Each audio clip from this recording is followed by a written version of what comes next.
Bonjour, nous voici repartis pour une nouvelle année de vidéos hebdomadaires. Alors, comment s'est passé l'été, comment s'est passé le mois de juillet? Eh bien, on peut le caractériser par deux types de graphiques. Le premier, ici, avec l'évolution des marchés boursiers.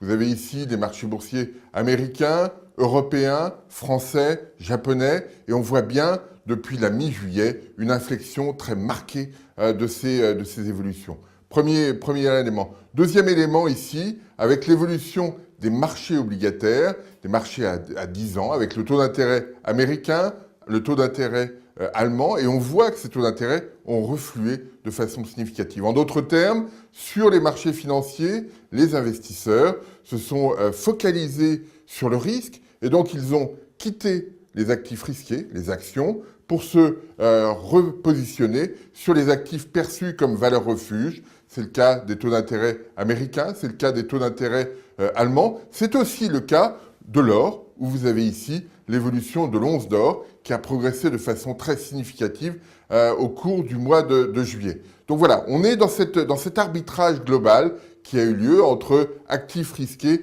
et actifs non risqués. Alors, quelle est la source de ces situations? Bien, ce sont des propos qu'on avait évoqués au mois de juillet, dans la dernière vidéo que nous avions faite avant les vacances.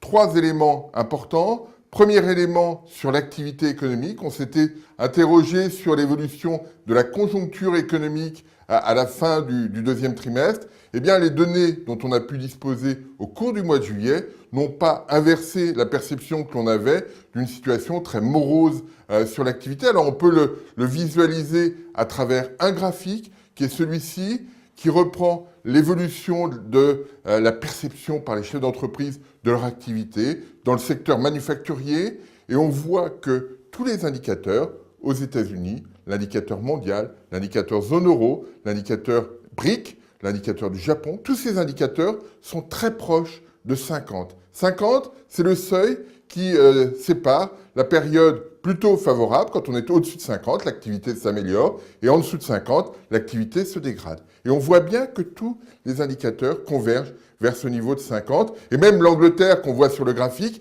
est légèrement, elle, en dessous de 50. Donc on est dans une configuration très préoccupante, et la difficulté, c'est que on a du mal à voir aujourd'hui les facteurs, les éléments qui pourraient permettre de modifier rapidement cette trajectoire. C'est ça le premier élément majeur, cette incertitude, cette inquiétude sur l'évolution de l'activité. Et on voit même, quand on regarde l'indicateur chinois, que j'ai un peu noyé dans l'indicateur BRIC, eh bien l'indicateur chinois est passé lui aussi en dessous de 50. C'est le cas aussi de l'indicateur brésilien, de l'indicateur russe, et même l'indicateur indien est bien orienté qu'il ne l'était précédemment. Donc on est dans une situation où les pays industrialisés vont un petit peu moins vite et où les pays émergents digèrent la phase de reprise très forte qu'il y a eu en 2009 et 2010 et qu'ils doivent aujourd'hui consolider. Donc on est dans un environnement plutôt préoccupant, et on le voit bien quand on regarde l'évolution des résultats des entreprises. Ça peut donner un éclairage très net sur les marchés actions. Les résultats des entreprises en Europe et aux États-Unis sont perçus comme étant en repli, en ralentissement plutôt qu'en repli, au cours de l'année 2011 et 2012 par rapport à ce qui était prévu initialement. C'est-à-dire qu'on révise à la baisse. Comme on révise à la baisse nos prévisions de croissance, eh bien on révise à la baisse les prévisions de résultats des entreprises. Donc ça, c'est un point très important. Le deuxième point d'incertitude, c'est la situation européenne. On a vu tout au long de l'été, depuis le début du mois de juillet, des tensions apparaître, notamment sur l'Italie, aussi sur l'Espagne. On a vu au mois le 21 juillet la mise en place d'un nouveau plan de soutien européen à la Grèce. On a vu aussi au moment de cette réunion, la mise en place de nouvelles attributions pour le Fonds de stabilisation européen. Il pourra intervenir de manière préventive pour éviter les crises. Il pourra aider les gouvernements à consolider et à recapitaliser les systèmes bancaires. Il pourra intervenir, ce fonds de stabilisation, aussi sur le marché secondaire de la dette, ce qu'il ne pouvait pas faire jusqu'à présent. Donc, trois nouvelles tâches très importantes.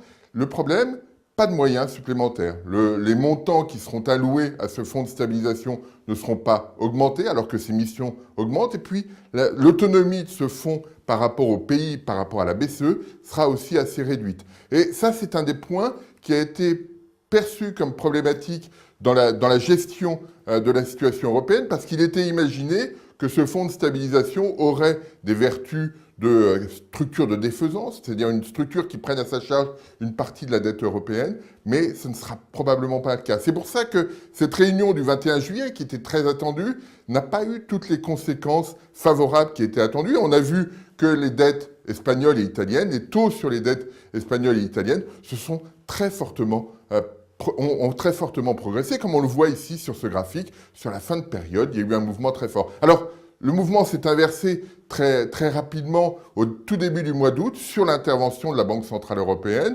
Mais on voit bien que... Alors, l'intervention est significative. Le mouvement de repli des taux est fort. Simplement, la question qui est posée, c'est... Voilà, la Banque Centrale Européenne est intervenue. Elle est intervenue de façon significative, comme on le voit sur le niveau des taux, mais elle ne donne pas de signaux sur la façon dont elle va évoluer dans le futur. Et c'est un des problèmes, une des fragilités de la construction européenne, c'est-à-dire qu'on intervient au fur et à mesure, mais on ne donne pas de projection. Et la difficulté aujourd'hui pour les Européens, pour les Américains, pour le monde globalement, c'est que chacun, investisseur, entrepreneur, consommateur, a tendance à voir son horizon économique se réduire assez sensiblement avec l'incertitude. Et le rôle des institutions devrait être de projeter vers l'avant les évolutions à créer des jalons pour que chaque agent, chaque acteur de l'économie puisse allonger plutôt son horizon économique. Et dans le comportement de la Banque centrale, qui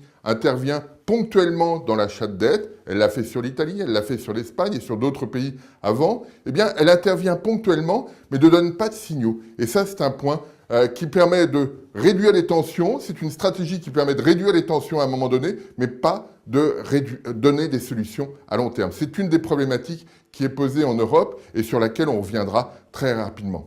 Troisième point d'incertitude, on l'a vu très, très récemment au début du mois d'août, la dégradation de la dette américaine.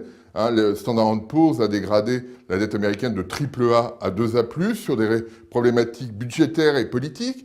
Alors, on ne va pas rentrer plus dans le détail de cette situation, mais ce qui est à noter néanmoins, c'est que cette dégradation de la note américaine n'a pas eu d'impact, comme on le voit ici sur le graphique, sur l'évolution des taux américains, et pour une raison simple, c'est que l'actif américain n'est pas perçu aujourd'hui par les investisseurs comme un actif à risque. Personne n'imagine que l'État américain ne sera pas susceptible de rembourser sa dette. Et donc, l'obligation américaine à 10 ans, par exemple, comme on le montre sur ce graphique, est une obligation qui est perçue comme sans risque. Et donc, dans cet environnement toujours très, très difficile, l'arbitrage s'est fait au détriment des actifs risqués et au bénéfice des actifs sans risque, et notamment des taux d'intérêt américains. Donc voilà, le mois d'août commence sur une note assez forte. On va, tout au long de ce mois d'août et au début de l'automne, vous tenir au courant de la façon dont ces situations évoluent, parce que les choses évoluent très, très rapidement et on voit bien que la situation est très fébrile. On l'a vu dans le communiqué de la Federal Reserve dans le soir du 9 août. La Federal Reserve nous dit simplement la situation n'est pas bonne et pour ce faire, on va maintenir des taux d'intérêt très bas pendant très longtemps, puisqu'ils ont même dit que les taux d'intérêt resteront très bas jusqu'à la mi-2013. Ça veut dire que les perspectives restent très fragiles aux États-Unis et dans le reste du monde. Je vous remercie.